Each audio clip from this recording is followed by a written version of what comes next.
This is January 7th, 2019. It is 5:30 p.m. and we're in the Thomas J. Smith Council Chambers. Would you all please stand and join us for the Pledge of Allegiance?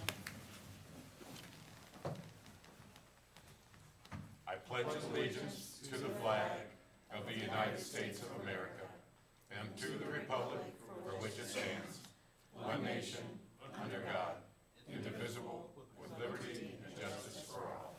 Thank you. Kathleen, can we do roll call, please? Rinker, Here. Wilson, Here. Phillips, Here. Graham Murray, McCampbell. Here. Okay, on the agenda tonight, we have the consent. All matters listed in our item 1 consent agenda are considered to be routine by the City Council and will be enacted by one motion. There will be no separate discussion of these items. If discussion is desired, the item will be removed from the consent agenda and will be considered separately. On the consent tonight, we have the usual miscellaneous and finances and miscellaneous, minutes of previous meetings, payroll and city claims, beer, liquor, wine, and cigarettes, reports, and bonds. We have 2 resolutions. The first is a resolution approving nuisance abatements for various properties. The second is a resolution approving the purchase of property from 3135 Agency Street, PIN number 11-31-376-008 for connection of sidewalk associated with the Agency Street East Widening Project. We also have public hearings set for January 21st.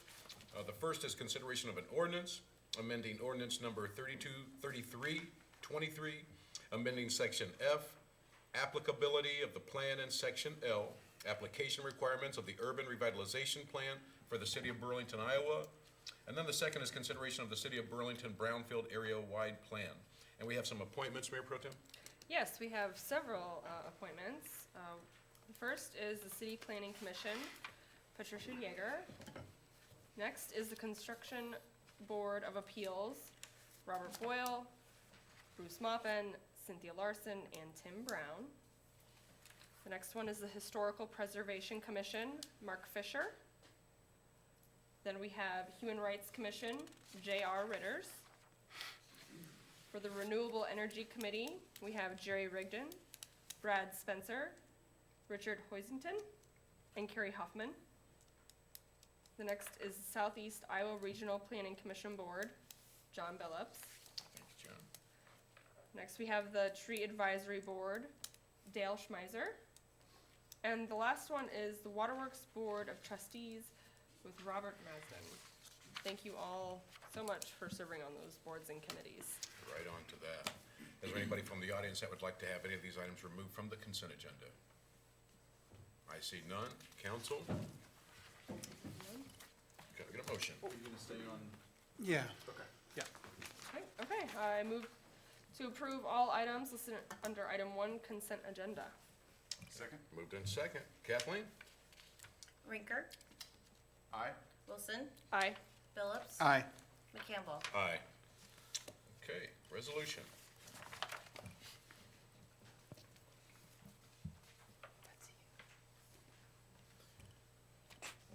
Your Honor, I have a resolution amending the engineering services agreement with Veenstra and Kim for the flood wall. Second. Thank you. I'll do that. What you have in front of you is a resolution that amends the current engineering services agreement with Veenstra and Kim for the design and then construction administration inspection on the flood wall. We just completed phase 5. It was still technically open contract with the contractor, but we would like to start beginning design phase 6. What the amendment, there's several attachments in the packet, call out is reordering the phase structure. The previous phasing called for stormwater pumps to be installed next. After completion of the current phase, phase 5, staff and then the engineering firm thinks it's best for operations purposes to tie off the north and south end of the flood wall, so we do not have to use HESCO barriers to kind of blend the 2 different types for an overall flood protection. And I think Stephanie's put a map of what that intended phase looks like.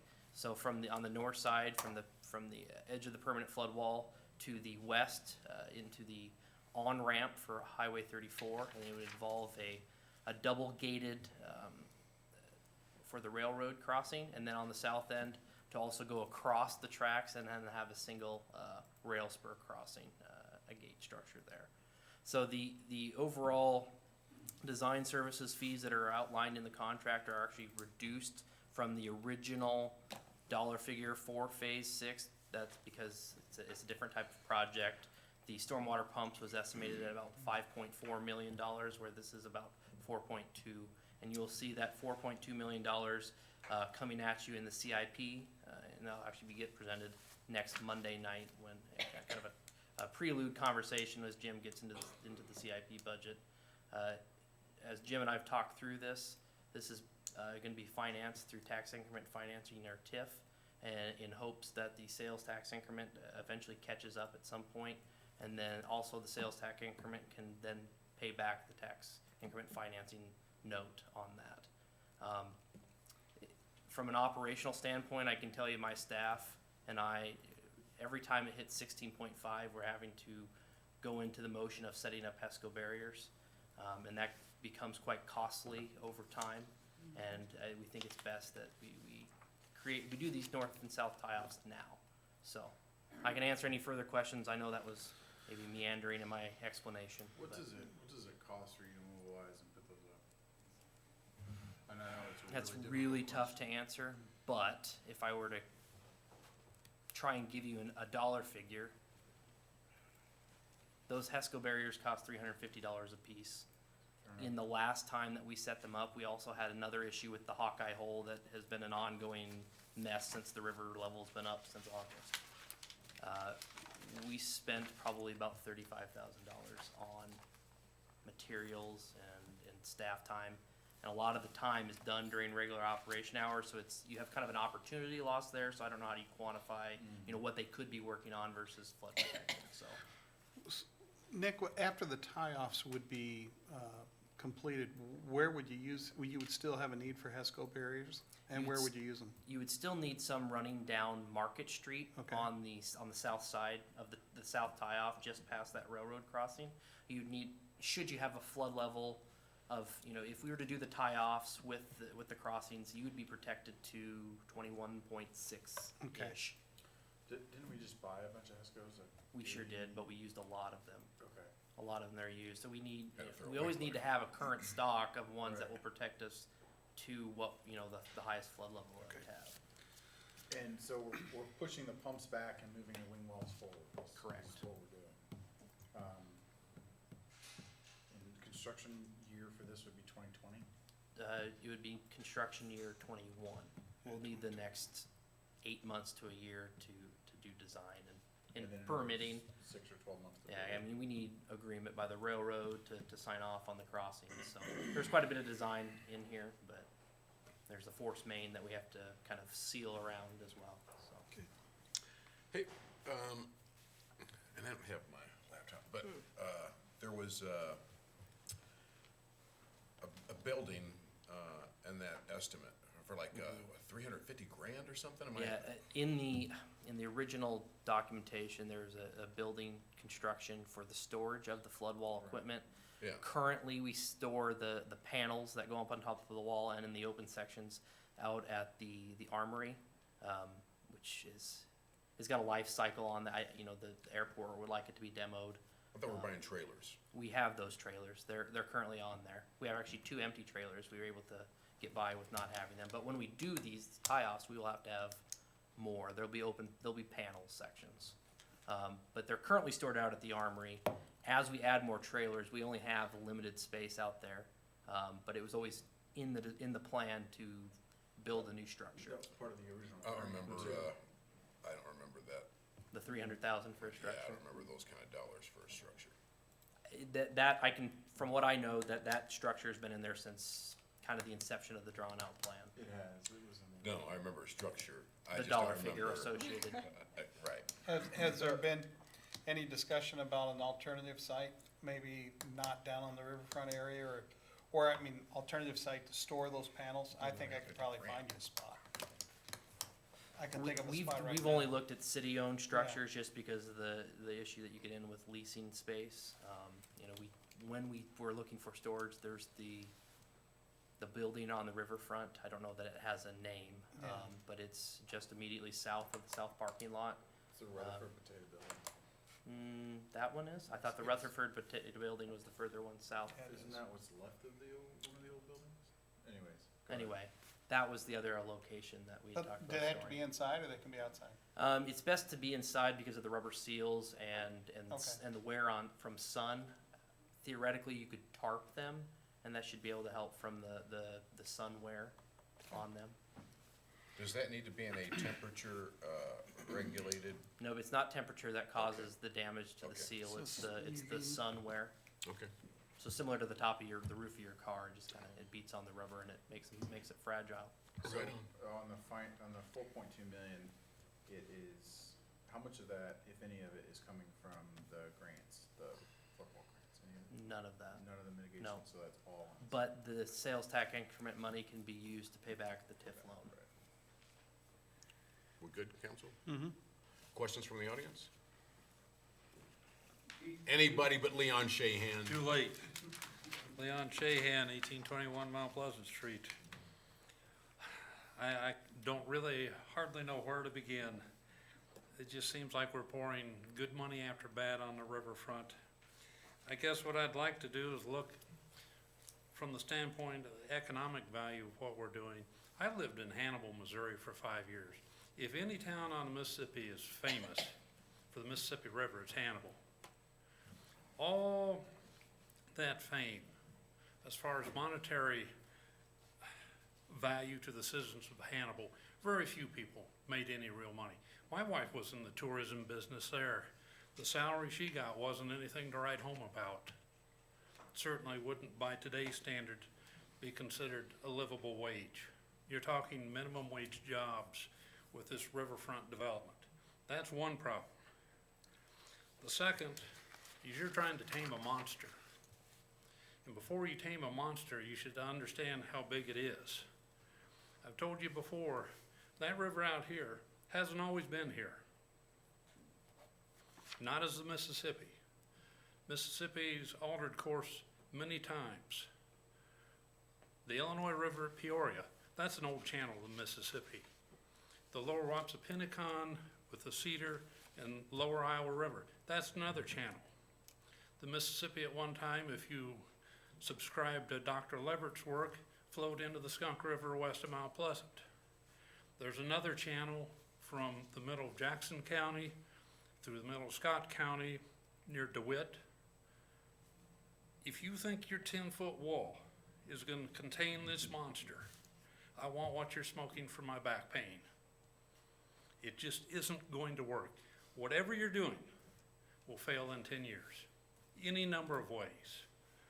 Overtopping the wall, failure of the fill that's under the wall itself hemorrhages, I don't know, but I give that wall 10 years, and this whole project with the overruns that you're already looking at is a $100 million project that you're putting taxpayers like me on the hook for. Give it up. You're spending all this for a big white elephant on the riverfront. Tear that building down and your money ahead. Thank you, sir. Anybody else from the audience? Are you reusing those, Can you come to the I'm sorry. podium and give us your name and address, please? Actually, I remember my marina. Can I get your name and address, please? Randy Lair. Actually, I live across the river, right across, you can see my house from here. So I guess I don't have a right to say, I'm just curious, with your berms, can you reuse them? I see they kind of pile up, and I was just hoping you can sit there and straighten them out and reuse them. That's the only thing. Just being a part of the city of here too, and both of being part of members of the city, I think if you can reuse them, I'm just curious about that. 'Cause If you're referring to the green box structures Yeah, of the yeah. Escobar, as we refer to them as, when we put them up and take them down, especially when we double stack them, we have about a 40% loss on them just because of the damage of the I weight would of the figure they sand. just try to take So them in we and are able to save quite a few of them. In the past, we were able to rehab them, send them back to HESCO, and they could rework them. But we can't do that anymore, and it still is a cost, so. The material in them, is that reusable, the green wrap for the And sand? when we've rehabbed them, they've had to redo that, but when we're able to repurpose them, we're able to recycle about 60% of them. Okay, I apologize for interrupting, I was thinking, because I have a spot you can sit there and store it in my ground too, so anyway, it would help you guys out anyway, so. Thank you, sir. Thank you Thank very you. much. Anybody else from the audience? Council? Kathleen, let's vote. Rinker, Aye. Wilson, Aye. Phillips, Aye. McCampbell. Aye. Okay, this has been such a long, stressful meeting all that we finally got here. We finally made it. We're going to entertain comments from the audience at this time. Is there anybody besides Leon Shahan that has comments? We'll start with Mr. Okay, Tim? For those of you who don't know me, I think I know most of everybody up there. I'm Tim Agnew, and I'm here representing the Meyer Marina. And I've got some paperwork here I'd like to pass out to everybody before I make my comments. Hi, Kathleen. Thank you. Thank you, sir. Thank you. Hi. What I've done is I've made some copies of some information for us, and since before the, what is the ARU program, is that what that is? ERU. It's ERU, it's ER. equivalent residential unit Yeah, is the term. Well, I run this letter, and after the program was initiated, we started getting some bills regarding stormwater down at our marina. And it was concerned me because they said they were gonna shut off our services. Well, because of where we're located, we're not protected by any levees. We don't have any city services. We don't have any storm sewers. There's no sewage sewers, no trash collection, no city water. We're probably at one of the lowest levels along the riverbank in Burlington. We've got some storage buildings down there for our boats. Most of us have John boats, older guys. And for Meyer Marina, for some of you people who've never been there, it's basically somewhat behind the water sewage, or the water treatment plant. And what I'm asking for is some relief on these bills, since we're not getting services there. All of our water runs off into the river. Every bit of our roads it's a private facility, private non-profit facility. And much of us old guys are down there, and a few younger ones, and it's mostly family. And we maintain the grounds ourselves with volunteers.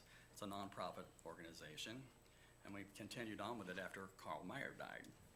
My friend Meyer Rental years and years and years ago, he started it. So now, what I'm asking is, I've showed you a copy of our latest bill, and I've talked to Nick about it, and I've talked to Matt Rinker about it early this fall, in hopes that there'll be some kind of credit or exemption because of the way the land lies and where we're at. So I've got pictures here, and I've got the most current bill, and we've been flooded out 4 times. I've got some nice graphic pictures here of our marina. And that's pretty much my issue here, as to see what kind of adjustments that could possibly be made. Well, we can't address that tonight because it's not on the agenda, so we can't give you answers on that right now. But since you've already presented it to us and Nick is here, he can pass that information on, and Yeah. at least somebody can. And I talked to Mr. Agnew late last week, and I had it on the agenda in December, but then we had that meeting that ran long. I plan to have it on the agenda for a discussion item next week. Okay, As far as a credit system, we've discussed that. okay. And one of the options that I'll present is a level 5 option. There's different credit options, but the last one is if you're completely discharging your water, your stormwater runoff into a river system like the Mississippi directly. So there will be some relief there. It's just we have to get that in place. Okay. Because like, If you don't mind me joining my partner here, I'm with my marina too, that's why I come down for some support. Yeah. Requests. So basically, like I says, if we have no services from you, from the city, and basically, just like the bike path that's alongside it, that you said, like I said, at the road, that any water that goes off our ground in the river, whatever, well, your bike path goes into our ground. I guess my point is that if we're basically underwater, then how can we be charged anything? And it's a really simple thing, and you wanna cut our service over, that's fine, we do that. In fact, we pay $100 to keep the water off there. So I don't mean, I just give you guys something to think about, so if you don't mind me sitting and bringing up the fact that, yeah, we're a nonprofit thing, this isn't something we're trying to take anything from you. We got you. Hey, thank you, guys. Thank you. gentlemen. Thanks for coming down, both of you. Anybody else from the audience? Comments? Mr. Scott? Thank you, guys. Thank you, Thank gentlemen. you. Thanks, Tim.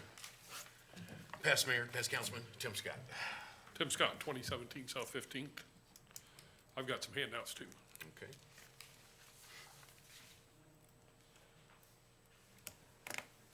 You might have seen these before. You might not. This deals with the floodplain in all of Des Moines County. But the reason I'm here is because when the DNR and Southeast Iowa Regional Planning Commission got together and created this new firm map, they made no changes in the Hawkeye Creek floodplain. And that takes in most of downtown Burlington. So I went to the meeting that they had in October, and I asked them why. And Chris Kell, who was the DNR GIS lead person on this project, explained to me that they have full intentions of doing a study in the downtown of the Hawkeye Creek system, and that the flood elevations have not changed since they put in the Hawkeye sewer. And what they need to study is whether the Hawkeye sewer is maintaining and controlling those flood waters up on our end of my end, whatever you want to call it, 600, 700, 800 block of Jefferson Street. It's not the Mississippi River backing up. It's the Hawkeye sewer that flooded years and years and years before. The flood elevation on my property goes about 3 foot up the hill behind my buildings. There's never been water up there in my lifetime. There's never been water in my driveway in the back in my lifetime, standing water. There's been some water in the basement. That's mostly from when the combined sanitary and storm sewers backed up because they were overwhelmed with water, but it came up and went back down once the event was over with.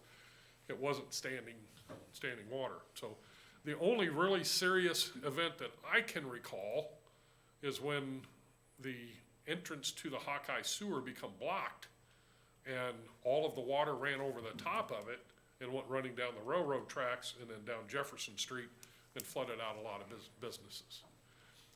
Why is this a concern? When you're in the floodplain, you have to buy flood insurance. It's extremely expensive. It's ridiculously expensive. And if you don't need to be in the floodplain, or if you're not in the floodplain, you shouldn't have to pay flood insurance. I did contact FEMA.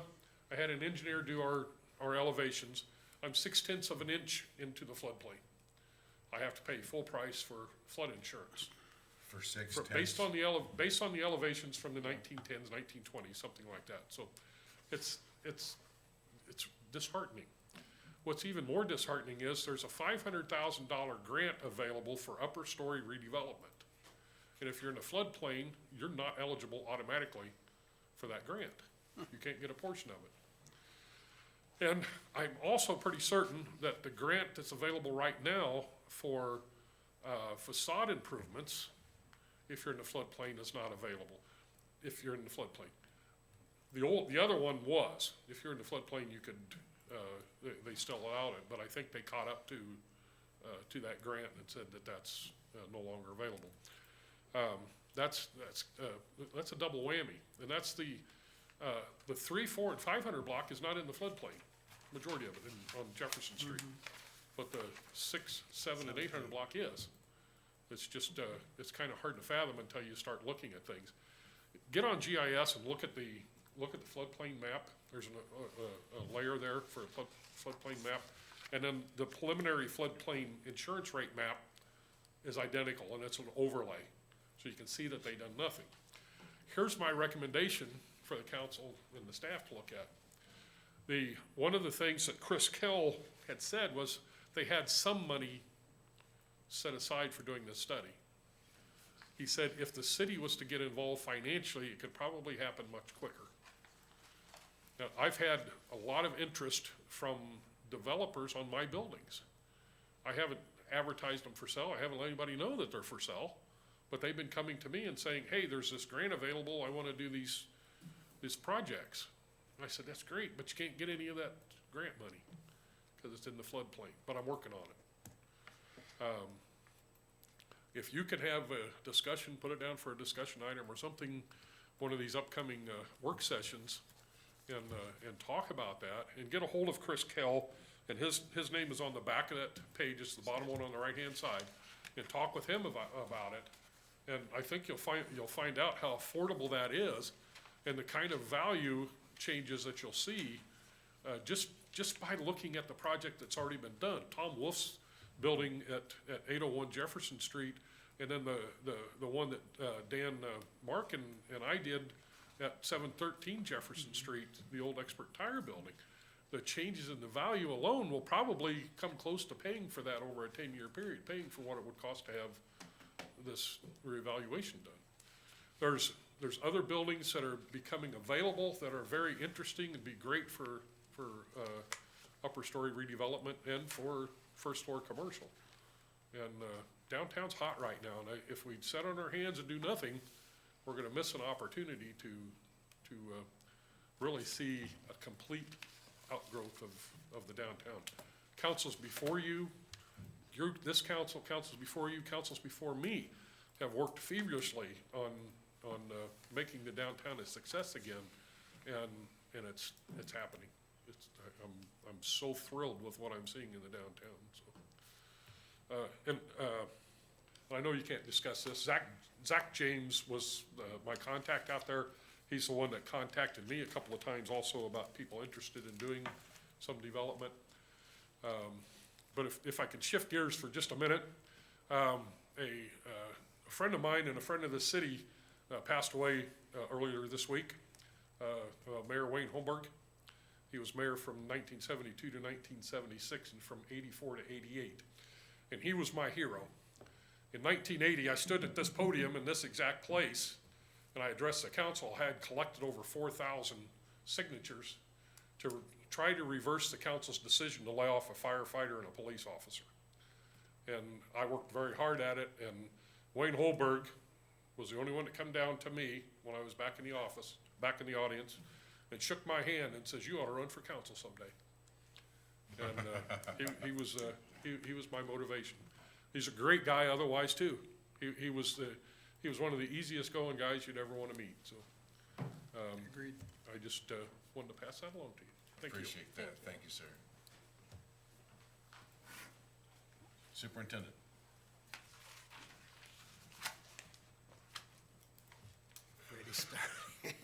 Don't come down. Are you causing trouble? Coming down?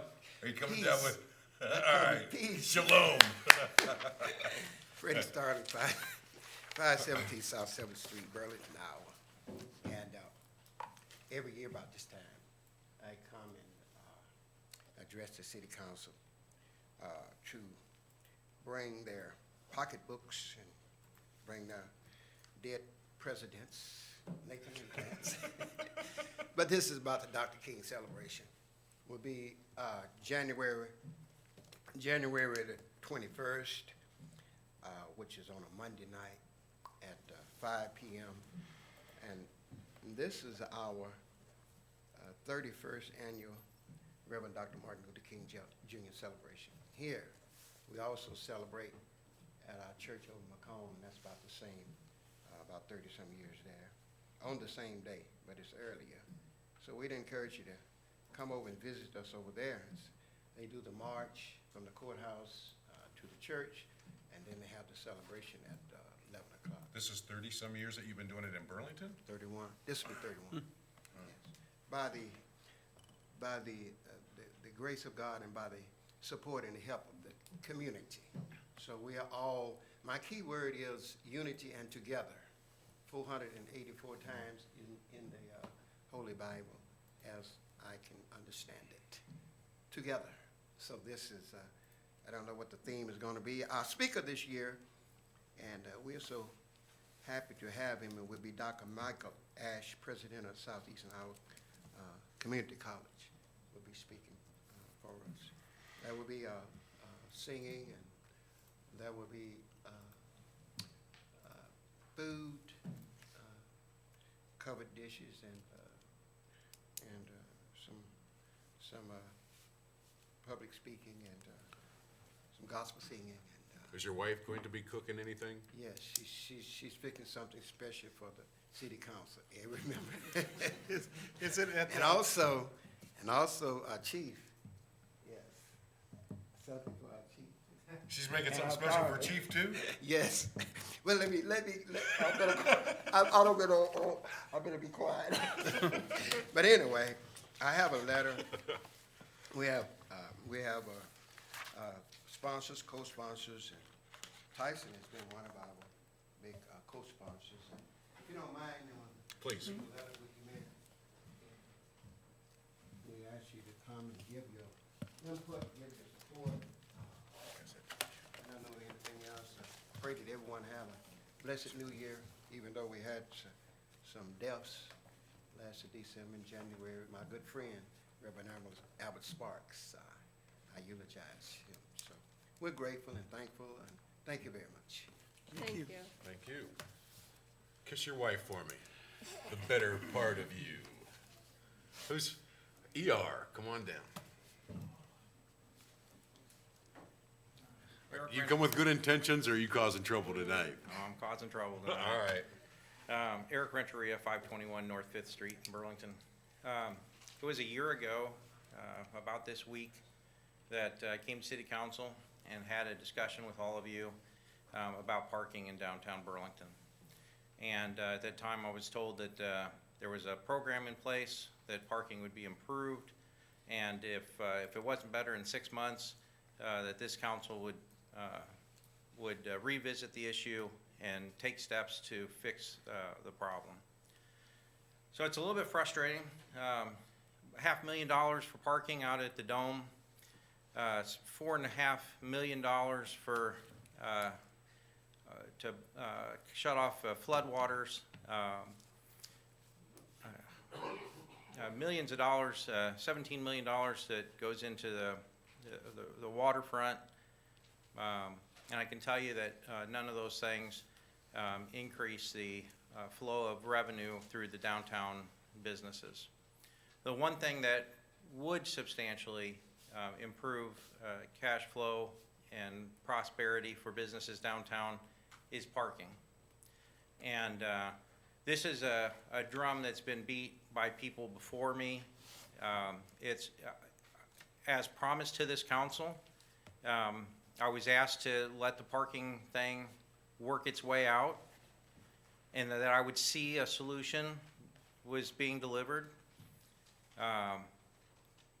It ain't any different. I would welcome your thoughts on whether or not you think parking's any better downtown. And the answer, from my perspective, is that not one damn thing's changed. And as I know we all oohed and awed over the big red signs that were put around downtown.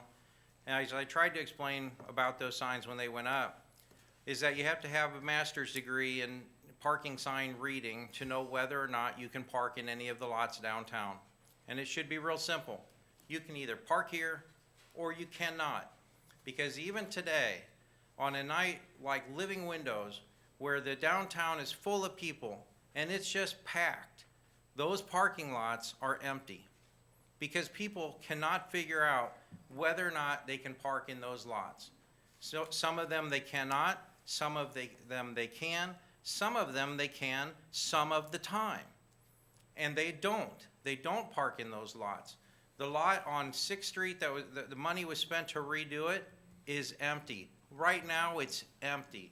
It's always empty because no one knows whether or not they can park there.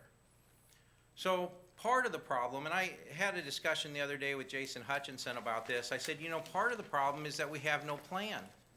If you were to draw up the city of Burlington and put in parking everywhere where there should be parking and have it laid out beautifully, what does that look like? We don't know. We haven't taken the time to put together a plan to make parking a permanent part of the ongoing process in Burlington. $17 million. We got $17 million and we're spending it on waterfront beautification. I don't understand exactly how the TIF works, but there isn't any increase in value that's going to result from the flood walls. No one's property downtown is going to shoot up in value because all of a sudden we don't have to use HESCO barriers for 50 feet of flood area on the riverfront. It isn't bringing another dollar into any of our businesses. And I will remind you that Tiger Grant stands for Transportation Investment into Greater Economic Recovery. There isn't any economic recovery in that. So we have $21 million, $22 million being spent, and not one bit of that puts one more parking space in downtown Burlington. In fact, we gave up parking space along the waterfront, and with the Tama building, we've lost parking on that whole corner for how long now? And when is the Tama building gonna be resolved? I have zero confidence. December 15th, if you all remember, December 15th was the date that would be resolved. Either they'd have it torn down, or they'd have it cleaned up, or they would start reconstruction. I have zero confidence in hitting any of those dates. That's a 1 to 2 year deal that corner is going to be messed up. Because it's going to take another year for the lawyers and the insurance company and the state to figure out what in the world are we going to do with that. And by the time they get it figured out, then it's another year to rebuild or do whatever it is that they're going to do there. If I'm a gambling man, I'd put even money on 2 years before that corner is straightened out. People ask me every day, Eric, when you reopening your business downtown? Okay, I've got one. I had two. Getting ready to reopen the second one. I got to tell you that I really pulled back and said, you know, I'm not sure there's going to be any parking. If I go into that building on Jefferson Street, I'm not sure I can get any customers there. There's no place to park. In the spaces that we have, nobody knows if they can park there or not. I even thought about putting in valet parking because then I can train people to know where to park. So what has the council done over the last year? What has the council done to fix parking downtown? Because I was told 1 year ago today that in 6 months the parking issue would be so much better. And I'm just not seeing it. And it's the one thing that can put more customers into my businesses downtown.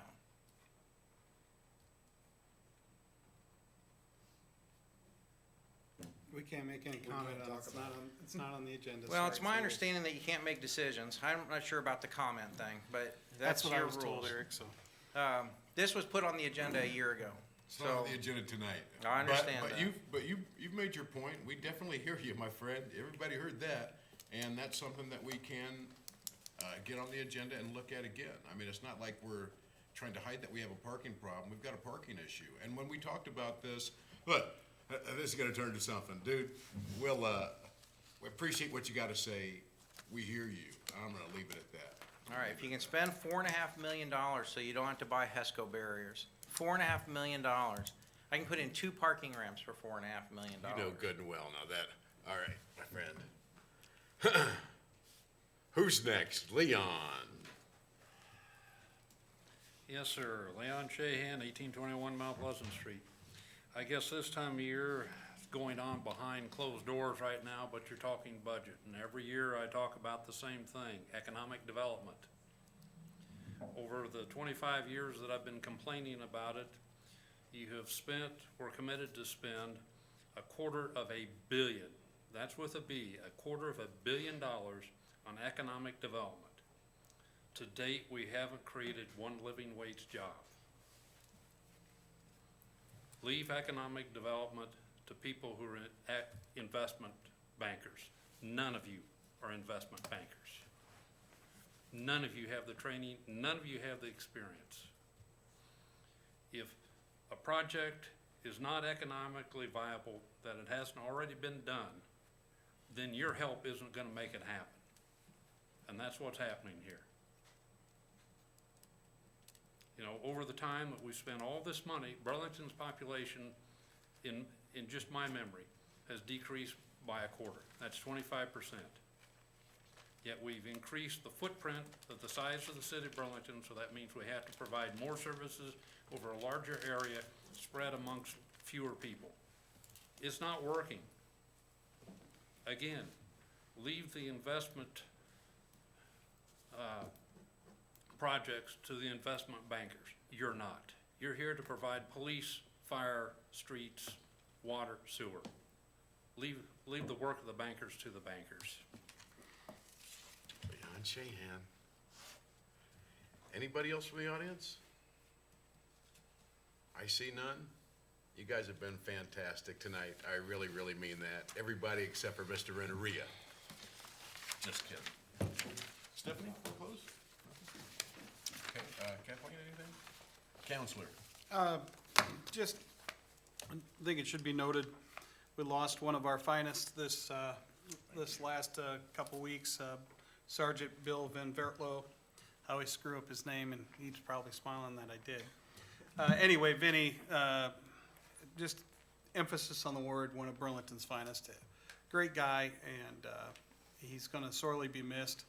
I thought the ceremony for him was fitting and handled with a lot of class by our first responders and all the friends and family there. So hearts go out to he and his family, and if you think about it, keep them in your prayers. Thanks. All set. Mayor Pro Tem? Got nothing tonight, thank you. You got nothing? Okay. Mr. Rinker? I was just gonna echo what Bill said, that, if we just keep the Van Vertlo family and the PD and all the friends and everybody that's worked with, in our thoughts and prayers over the next couple of months and weeks and years, cause they're gonna need it, so. Amen to that. Assistant City Manager Nick McGregor. Good. James? Jeez, really? You're in jeans, for Pete's sakes. So, Name and address, please. Jim Furno, 1303 North Thank you, thank you. One of the things that we are coming out from behind closed doors to have public meetings for the budget. The first meeting is this Thursday at 5 o'clock. Councilmember Rinker, you were asking about whether we could reschedule the other Thursdays? Just, so I was able to, so we had them scheduled at 3:30. We moved them to 5 because the mayor had a commitment that pushes you to 5, correct? So I brought up the question the following week. I've got a commitment this week and next week.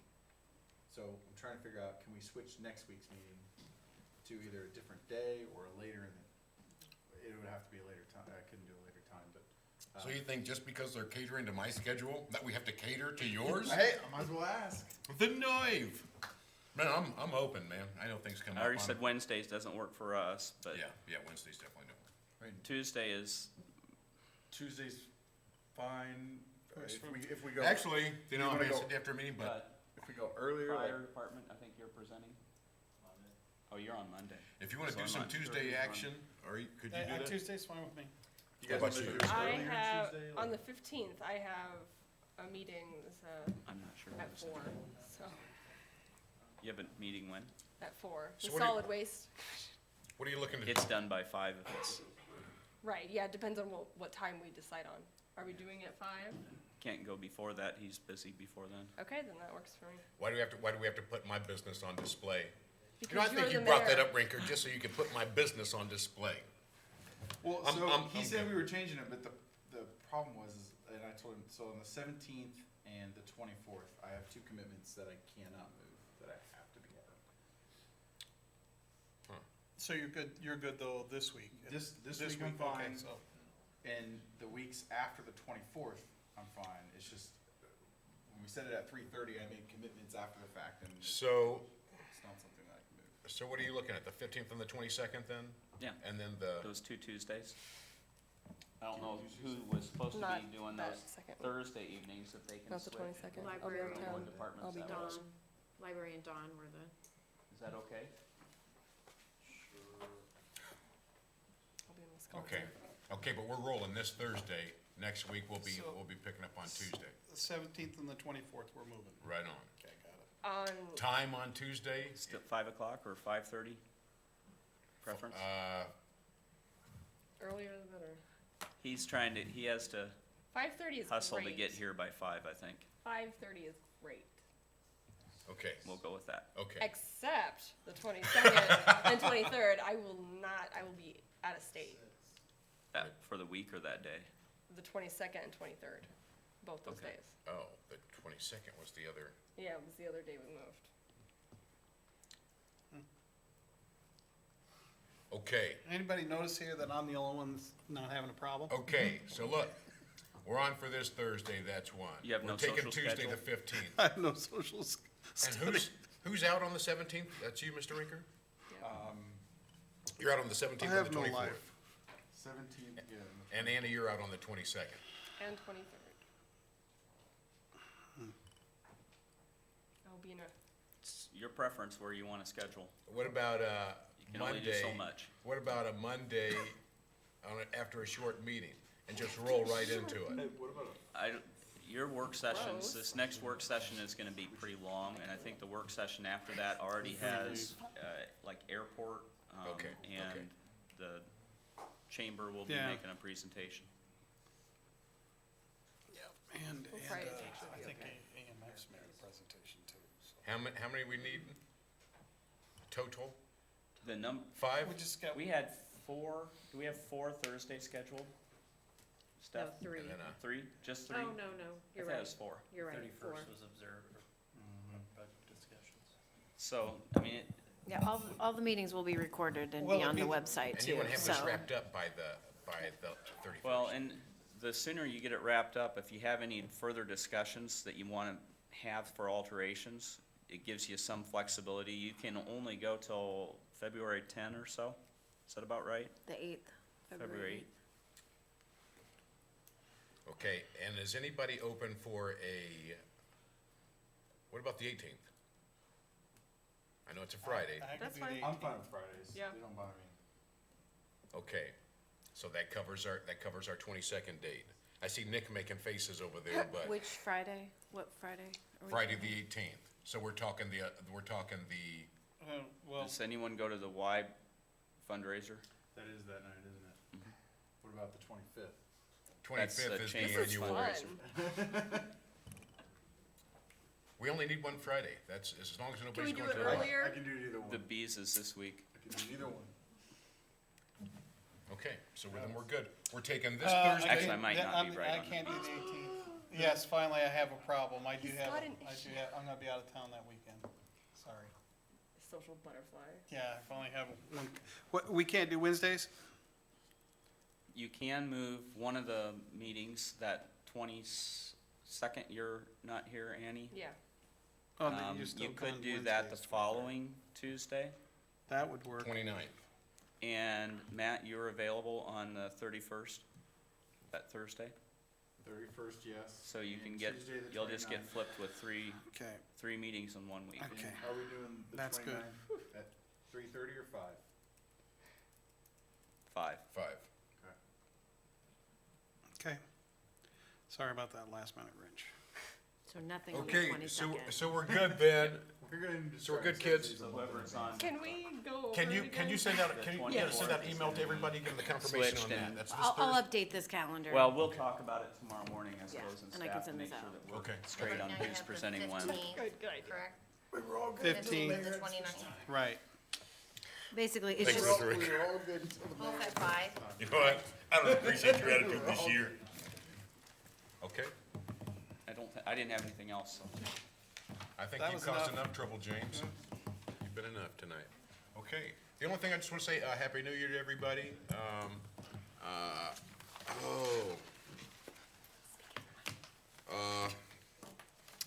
I have no clue now. So, Happy New Year to everybody, and, Did you write in the back?